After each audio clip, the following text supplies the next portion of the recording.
So, Marcy Cockle, a successful entrepreneur. How many businesses are you currently owning or in ownership of? So my husband and I, Ron Cockle, we own 3 businesses ourselves, and I have been involved in 10 other startup businesses. I'm a serial entrepreneur. Means that you have several different companies at the same time. Again, my name is Marcy Cockle. I live in Spangle, Washington. I grew up in Spokane Valley. I have always wanted to be a business person. At a young age, I went to Spokane Community College, got my AA degree, went to Eastern to get my bachelor's degree, and then the rest of my... business? Yes, in business administration. Very nice. So, but I always knew that I wanted to be a business person, and so I worked diligently through many obstacles to get to where I am today. So were you working in college or yes, I was not working, until after? I was working during college. And what were you doing then? When I went to college, I worked for the Something Sweet Donut shop. I did my first marketing plan there. Making donuts or being a strategic kind of marketing sort of person? I was a customer service strategic marketing. Okay, very good. And then was that continued after college, or you switched jobs when you graduated? After college, and then I went to another retail place, and then I started working for a nonprofit of rehabbing homes in Spokane. And this was after college, 1 year, 2 years, immediately after. How long? So during my college, my last few classes, my husband Ron and I got married, and then I moved to another job, which was a manufacturing job called Suntech. And what were you doing there? I was clerical, entry-level clerical, which is accounts payable, accounts receivable, shipping, and I wanted to learn everything I could learn in the business. And I took those skills, and I moved to 2 or 3 other businesses, ending up at a research and development company that does high tech, which is holograms. And this was your next job after? This is my current job, and I've been there for 27 years. Yep. And when you started there, what were you doing? Clerical as well. I was a business manager, still am a business manager, and that's got business manager job fresh when you got into there? Right. Yeah. And were you business manager at your last job, or was this kind of the promotion first time you're kind of have people below you or in management? This is the first time I'm in management. All the companies I worked for were very small, under 10 people.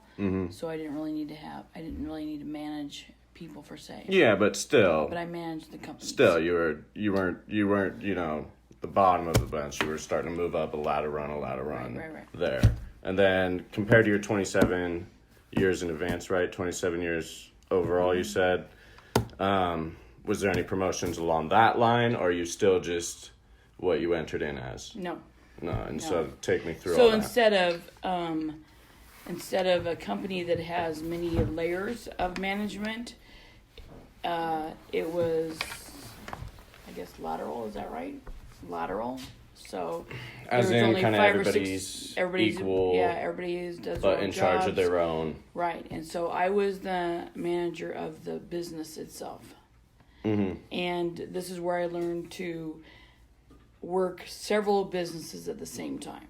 So the owner at that point in time taught me how to handle and work 3 or 4 different businesses at the same time.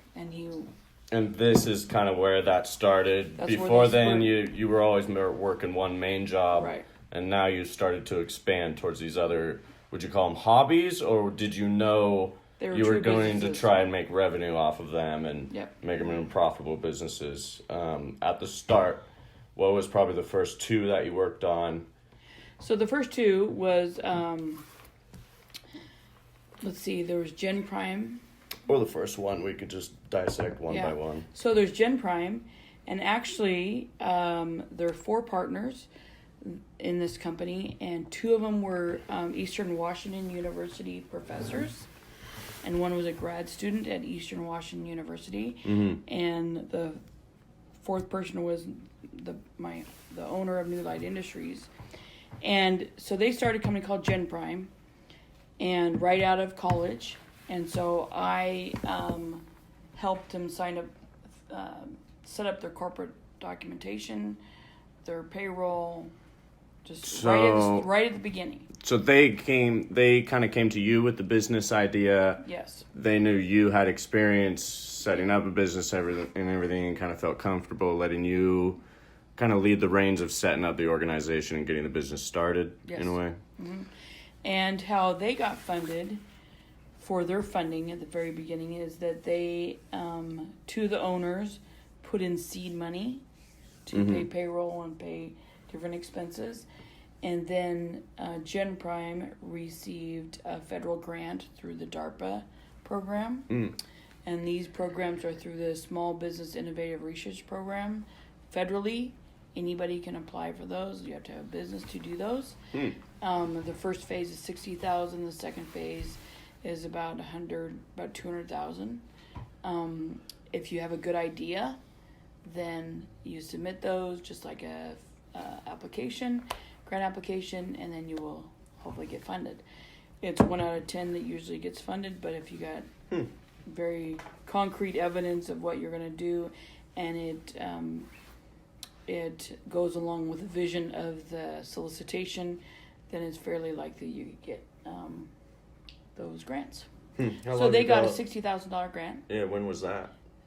In 1995. Damn, so a while back. Yeah. And that's a good bit of money to get back in that day too. Right. 60,000 you said they got? Right. Yeah.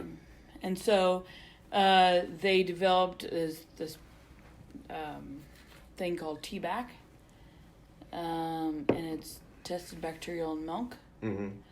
And so they went from there to now they're drugs of abuse and testing bacteria in blood. And that's what they're doing today? Today. And how much are you still heavily involved now that they're kind of set up and sounds like they've been going for 10, 20 years. They probably have the experience now. And right. So have you kind of backed off? And right. So when I worked for them doing the admin work for 15 years. And then in another 10 years, I was the board of director secretary. And then now they're just on their own. I don't do much with them anymore. The type of companies I've dealt with are research and development, biotech, private investigation, welding shop, a blacksmithing shop, forgot about incandescent, a property management, a house cleaning business, a consulting company, and now an influencer. Yeah. Yeah, so you got your hand in a lot of different markets and stuff like that. Yes. Yeah. What do you say is your strategy or your go-to when you're opening up or giving remarks for a new company? What is your suggestions for a new entrepreneur that's trying to do what you've done and set up all these companies and make it successful? Okay, so there's a couple things. Is that one is the framework is all the same. The accounting's the same. The corporate docs are the same. They're all the same. Yeah, right? You have a balance sheet, income statement, cash flows. Right, for exactly. any company. Right. The difference between each company is what their market is, what their target customers are, how are they going to get from point A to point B and to be profitable. That's the difference. Yeah. And it depends on what strategy you're going to use to get to that market, to make it profitable. And the biggest thing, the biggest milestone or hurdle you have to go through is cash flow. It's 100% cash flow. If you want to do something you don't have the money, you are not. So what I always say that cash is king, cash flow is queen. Because cash is always king, right? You always need the money. If you have the money, you can go buy it, no problem. But the cash flow is the queen part of it because you have to constantly evaluate your cash flow, knowing where your money's going in, projecting it, when it needs to go out, and when more money's coming in. You're constantly looking at that.